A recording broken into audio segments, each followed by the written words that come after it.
네, 안녕하세요. 재밌는 역사 TV, 제역사 TV입니다.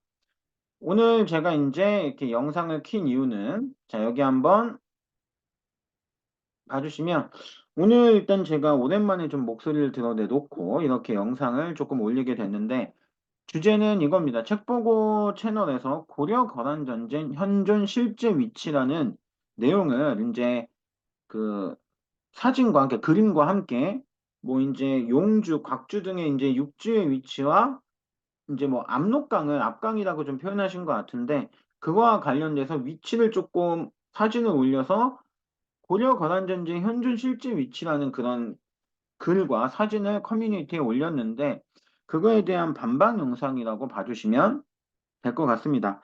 저는 어쨌든 역사상을 복원하는 것, 그게 굉장히 중요한 그 내용이라고 생각을 하고, 이 영상에 당연히 반박하시는 분도 있을 거고, 수긍하시는 분들도 있을 거라고 보여집니다. 하지만 제가 이제 이런 영상 올리는 목적 자체에는 뭐 이런 역사상의 복원에 조금 그 맞지 않는, 어떻게 보면 좀 과한 주장이 될 수 있는 부분들을 걷어내기 위한 그런 목적을 갖고 있다라고 봐주시면 될 것 같습니다. 자, 일단 강동육주에 대해서 먼저 한번 얘기를 해보면 좋을 것 같아요. 강동육주는 말 그대로 압록강 초도를 기준으로 해서 그 동쪽에 있었기 때문에 강동육주라는 명칭이 붙게 된 겁니다. 자, 여기 이제 지도를 한번 봐주시면 여기 보면 나와 있듯이 이제 강의 동쪽, 여기 보면은 시작되는 부분이 여기죠. 여기 동쪽에서 이렇게 육주가 있었기 때문에 강동 육주라는 명칭이 나타나게 된 겁니다. 이 영상에서는 이제 책보고 채널에서 올리신 그 커뮤니티 내용은 노출시키진 않겠지만 가서 한번 보시면 될 것 같아요. 압록강, 압강이라고 하는 것 이제 일종의 형광펜처럼 좀 그려놓으신 게 있던데 뭐 대체적으로 이렇게 표현을 뭐 이쪽에 있는 보면은 강을 이런 식으로 해서 이렇게 흐르는 쪽으로 이렇게 좀 표시를 해놓고 있는 모습을 볼 수가 있고요. 압강이라고 해서 이 압강을 압록강, 우리가 알고 있는 여기 이렇게 흐르는 압록강을 얘기하신 것 같은데 압록강은 그 지리적 위치나 지명적인 성격에 대해서도 부합하지 않는다라고 이따가 한번 얘기를 드려보도록 하겠습니다. 일단 강동 육주기 때문에 강 중심, 강 시작 초도 부분에 오른쪽에 있는 게 강동 육주가 됩니다. 자, 그렇다면 이게 왜 맞지 않냐면 책보고 채널에서 올리신 내용을 한번 잠깐 여기에 보면은 이제 뭐 서경을 이 위쪽에다가 조금 표시해 놓은 게 있고요. 그 다음에 곽주가 이쪽에 있고 그 외쪽으로 이제 뭐 이런 식으로 육주가 좀 퍼져 있는 내용을 볼 수가 있는데 강동 육주라는 포인트에 전혀 어울리지 않는 배치가 되고 있습니다. 자, 그리고 흥화진이라고 하는 부분도 어딘지 표시해 놓지 않으셨고요. 일단 흥화진은 압록강을 건너서 거란군이 첫 번째로 맞닥뜨렸던 그런 지역이기 때문에 압록강과 굉장히 가까운 위치에 있어야 한다라는 걸 일단 얘기를 드릴 수 있을 것 같습니다. 자, 이제 제가 드리고 싶은 한마디로 이제 책보고 채널에서 올리신 그 내용은 강동 육주라고 하는 강의 동쪽에 있었던 육주라는 성격에서도 올리신 내용은 맞지 않다. 자, 그리고 압강이 있음에도 불구하고 압강 위쪽에다 지금 석영을 써놓으신 것 같은데 우리가 알다시피 뭐 흥화진을 거쳐서 남쪽으로 내려오면서 나중에 흥화진을 거쳐서 다른 성들을 보시면서 서경 개경으로 가게 돼요. 개경은 지금의 개성이고 서경은 지금의 평양. 뭐 그때 평양을 서경으로 올렸다라는 기록도 나타나 있고요. 그렇게 된다면 그 전투죠, 한마디로. 싸우게 되는 전투적인 위치에서도 책보고님께서 올리신 이 지도가 만약에 사실이라고 한다면 서경을 먼저 쳤어야 될 텐데 그렇게 전투 양상에도 어울리지 않는, 맞지 않는 지금 여기 위치 비정을 해놓고 계시다라고 볼 수가 있습니다. 자, 이 정도가 통해서 이제 반박이 되실 수 있을 것 같고, 자, 그러면 중요한 거는, 평양의 위치예요. 왜냐면 평양과 서경. 여기 지금 서경을 책보고 채널에서 이제 서경을 그려놓고 있기 때문에 서경에 대해서 잠깐 얘기를 하면, 서경은 평양이죠. 평양에서는 기록과 함께 등장하는 유명한 강이 있죠. 바로 대동강입니다. 자, 이 대동강에 대해서는 분명히 서경과 굉장히 같이 붙어서 많이 나오는 점을 확인하실 수가 있는데, 자, 이제 그걸 먼저 제가 한번 보여드리면, 자, 요건 좀 나중에 이제 압록강과 관련돼서 나중에 한번 볼 거고요. 어, 여기 지금 보시면 알다시피, 자, 대동강이라고 이제 한국사 데이터베이스에 가서 이제 검색을 하시면 많이 나옵니다. 많이 나오는데 서경과 굉장히 연결돼서 많이 등장을 해요. 여기 보면 이제 뭐 서경의 명승, 서경에서 나오는데 대동강이 등장하고 있는 모습도 나타나고요. 굉장히 많은 모습들이 서경과 대동강이 함께 있는 모습을 볼 수가 있어요. 서경대동강이라고 하는 표현도 여기 등장을 하죠. 그리고 묘청의 서경천도 운동에서도 서경에서 대동강을 얘기하고 있고요. 이런 표현들에서 대동강이 서경과 함께 굉장히 많이 등장하는 모습을 볼 수가 있는데, 자, 대동강은 현재 어디 있죠? 예, 현재 북한에 흐르는 강이 대동강이죠. 만약에 이제 그 책보고 채널에서 서경을 표시하실 거라고 표시한다고 생각을 하신다면 대동강의 위치도 조금 어디라고 생각하시는지 좀 궁금합니다. 근데 대동강의 위치는 지금 현재 북한에 대동강이 흐르고 있고요. 북한에 평양이 존재하죠. 그래서 평양을 서경이라고 올렸다. 그러니까 그 당시에 이제 서경이 지금의 평양이 되는 거고 고려시대 대동강은 지금의 대동강이 되는 겁니다. 그렇기 때문에 이 책보고 채널에서 올리신 이 사진에 이제 위치하는 전혀 전투 양상이나 여러 가지 지리적 위치와 어울리지 않게 되는 건데 자, 그러면 대동강을 이제 어떻게 불렸을까요? 폐강이라고 불렸던 적이 있습니다. 삼국시대에. 그거와 관련돼서도 한번 이 글을 한번 봐주시면 좋을 것 같아요. 자, 어디서부터 봐주시면 되냐면, 자, 여기서부터 봐주시면 될 것 같습니다.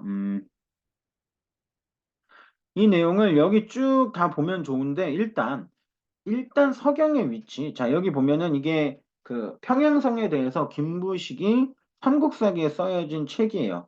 자, 여기 이제 그 평양과 대동강에 대해서 한번 얘기하는 부분이 있는데 여기 보이죠?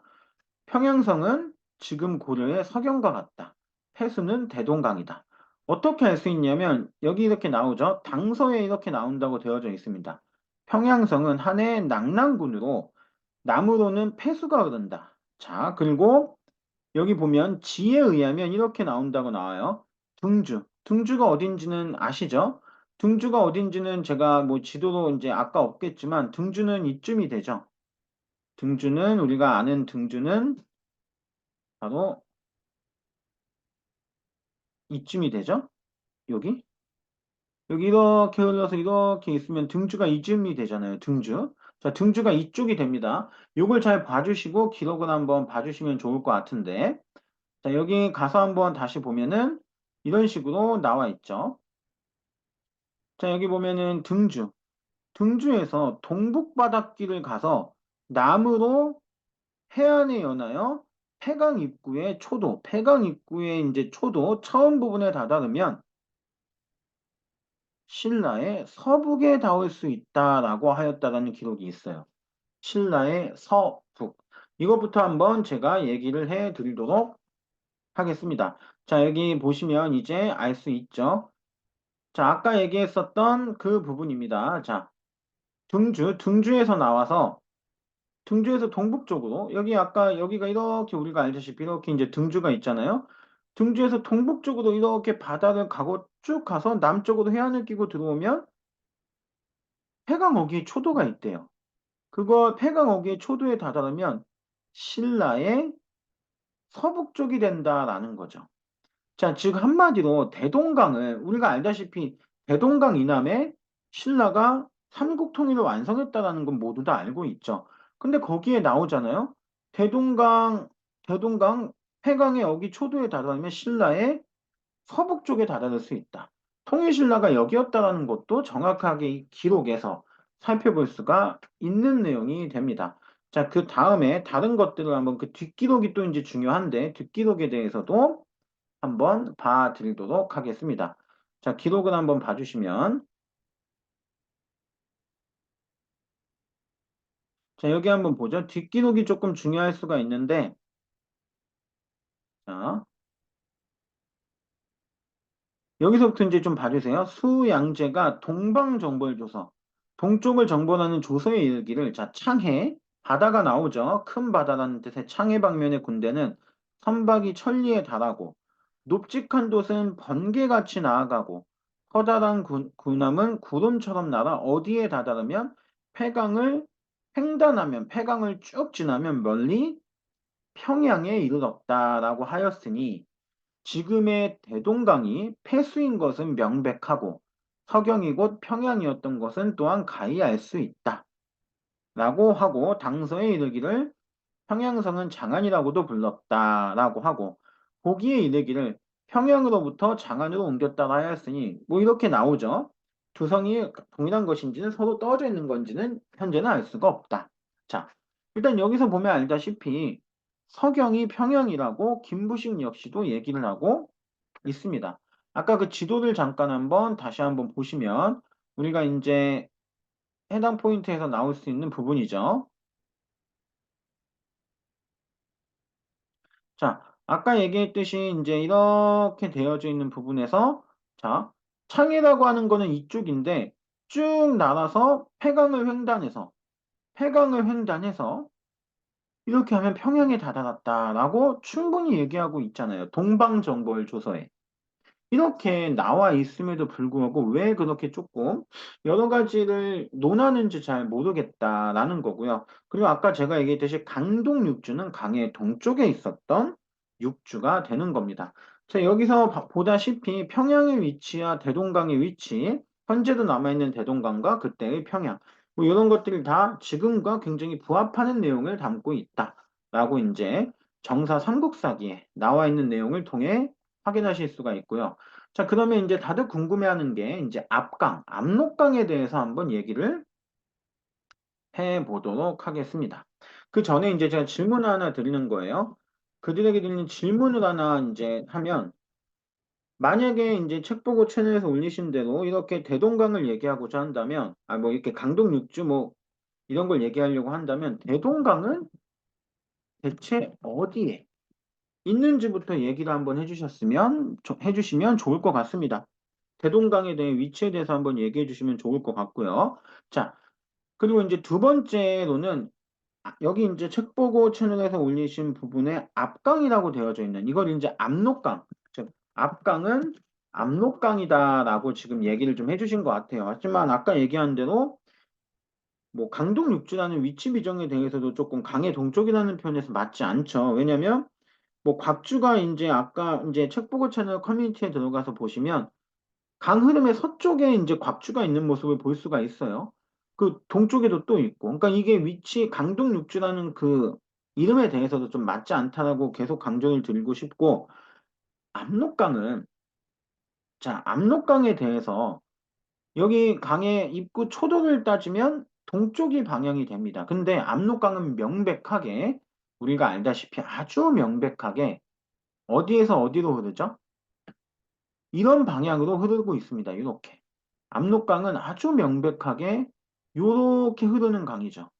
자, 그러면 이 위치에 대해서 한번 제가 얘기를 드리도록 할게요. 압록강은 이렇게 흐르기 때문에 압록강을 기준으로 하면 남북으로 갈리게 됩니다. 강이 기준이 되니까 남북. 자, 여기서 이걸 또 어떻게 알 수 있냐 한번 얘기해 드리면 자, 여기 내용을 한번 봐주시면 자, 요거 한번 보시면 좋을 것 같아요. 이게 삼국사기에 나와 있는 내용입니다.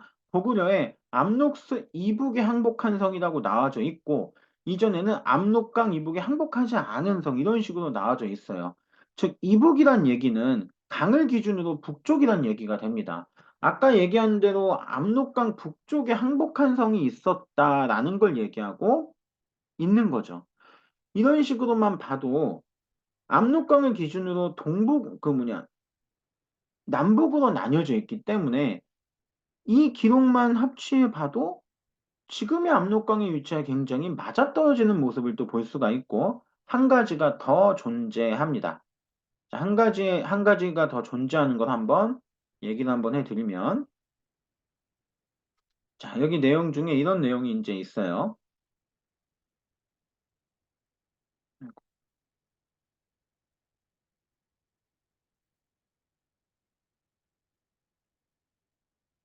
자, 이제 여기 보시면 어, 이재현이라고 아실 거예요. 고려시대 유명한 인물이죠. 이재현의 찬이라는 글인데 여기 한번 보세요.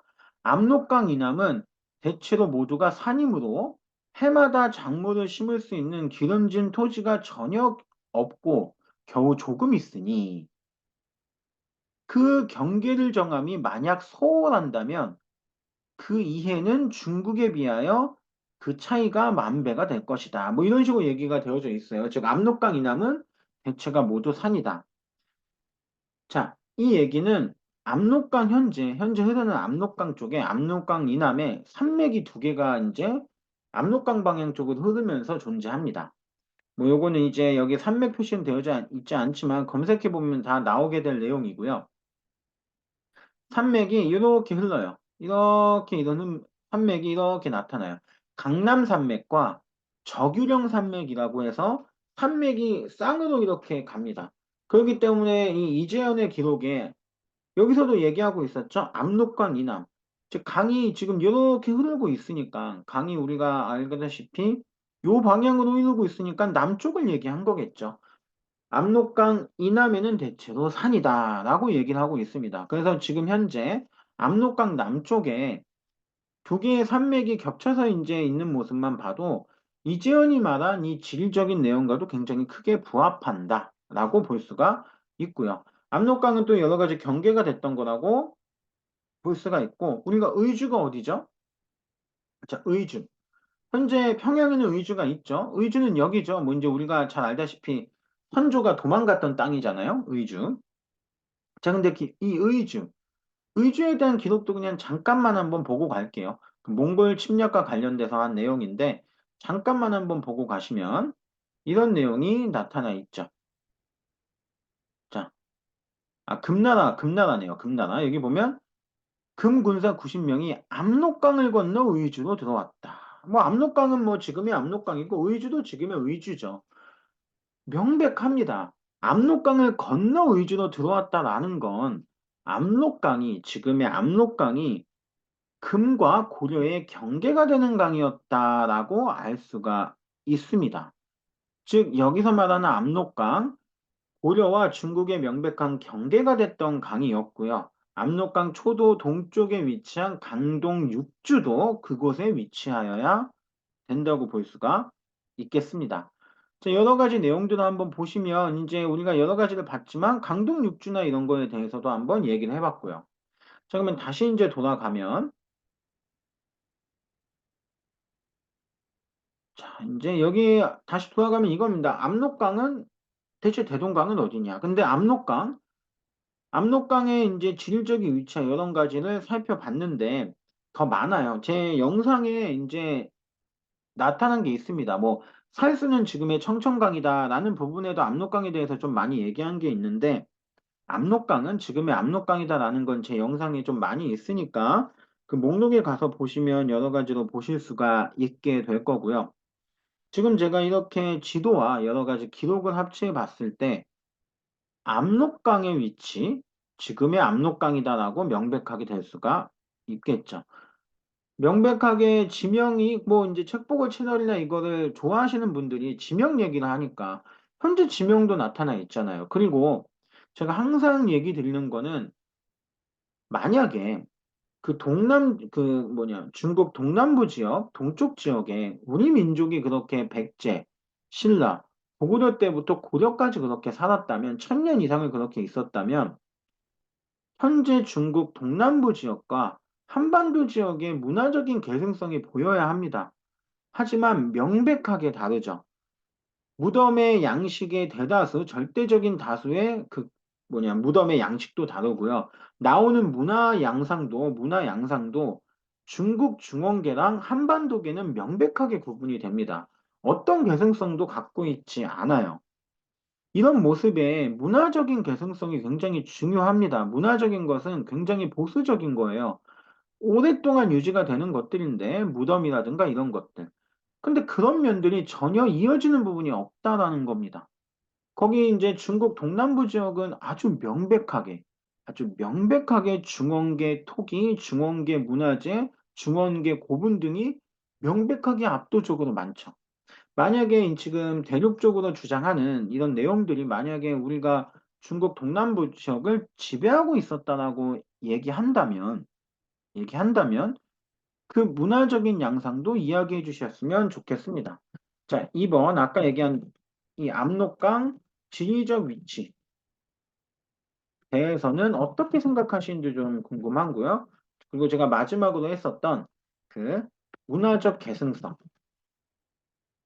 어떻게 생각하시는지 궁금합니다. 뭐 대륙론을 이야기하자면 당연히 지금 이 영상 갖고는 굉장히 부족해요. 굉장히 부족하지만 제가 질문이 들어오면은 모든 것에 대해서 제가 아는 만큼 답변해 드리도록 하겠습니다. 이 영상 외에 그럼 이건 뭐냐, 이건 뭐냐 수긍하시는 분들, 제 영상에 수긍하지 않는 분들까지도 모두 댓글에 남겨주세요. 그럼 제가 아는 대로 모든 것을 다 답변해 드리도록 하겠습니다. 이런 것들은 반박이 모두 다 가능하고 답변이 가능하다는 점을 꼭 기억해 주셨으면 좋겠습니다. 뭐 인제 많은 사람들이 안 하는 것뿐이지 못하는 게 아니라는 것을 좀 알고 계셨으면 좋겠고요. 저는 이제 '신경 쓰지 않으면 된다.'라는 그런 내용보다는 안타까운 부분 때문에 이런 영상을 쪼끔 많이 올리게 되는 건데 어떻게 보면 이제 대륙론을 주장하시는 분들은 대부분이 일제 식민지 시대의 역사 왜곡을 많이 얘기를 해요. 좀 안타까운 거는 당연히 우리에겐 그 참혹한 역사고 어두운 역사죠. 하지만 언제까지 거기에 파묻혀 살 수는 없는 건데 그 당시에 무슨 역사 왜곡이 있었다라는 식으로 어떤 근거를 제시하지 않고 풍문만 가지고 와서 일제시대 역사 왜곡을 얘기하면서 "다 일제시대 때 조작한 거야."라고 얘기하는 건 너무 일제시대에 대한 피해 의식에 너무 쪼끔 갇혀 계시지 않나는 좀 안타까움도 좀 드시기도 하고 또 인제 역사를 좀 정확히 아는 것도 그분들의 인제 뭐 대륙론을 믿으시는 분들은 여러 가지 근거를 이런 것도 한번 보시고 대륙론에 대해서 의문을 좀 가지셨으면 좋겠어요. 그래서 의문을 가지시고 '그러면 중국사는 어떻게 될까?' 그 중국사도 한번 공부해 보시고 한쪽만 얘기 듣지 마시고 이렇게 얘기하면서 점점 역사상의 복원에 다다랐으면 하는 마음에서 이 영상을 올린다는 걸 이해해 주셨으면 좋겠습니다. 네, 요 정도 영상이 될 것 같고요. 인제 이런 얘기들이 많았어요. 제가 이제 쇼츠 영상으로 많이 그런 걸 목소리도 없이 올리다 보니 기록이나 이런 부분 뭐 "이런 부분에 대해서 한번 얘기를 쪼끔 길게 해 줬으면 좋겠다."라는 게 제 영상에 수긍하시는 분들도 그랬고 제 영상에 수긍하지 않는 분들도 그렇게 얘기하신 점이 쪼끔 있어서 그래서 영상을 이렇게 쪼끔 오랜만에 목소리를 드러내 놓고 쪼끔 찍게 되었고요. 여기서 인제 영상은 마치도록 하겠습니다. 그 외적으로 아까 질문 있으시면 댓글에 남겨 주시면 될 것 같습니다. 자, 역사상의 복원은 필요합니다. 하지만 그게 잘못된 방향으로 가는 중국의 동북공정이나 일본이 내세우는 임나 일본 부설같이 남의 역사를 파괴하면서까지 민족의식을 강하게 추진하는 극단적인 민족주의 역사가 배제되어야 하는 역사학의 일부분이다라고 저는 생각을 하고 있습니다. 오늘 영상 시청해 주셔서 감사하고요. 그러면 다음 영상으로 또 인제 좀 재밌는 영상도 좀 찍어 올릴 예정에 있고 또 인제 제가 뭐 한국사를 가르치는 이런 강사 위치에도 있다 보니 뭐 여러 가지 인제 문제 풀이 영상도 인제 쪼끔 많이 섞어서 올리도록 하겠습니다. 아무튼 오늘 영상 시청해 주셔서 감사하고요. 다음에 또 뵙도록 하겠습니다. 감사합니다.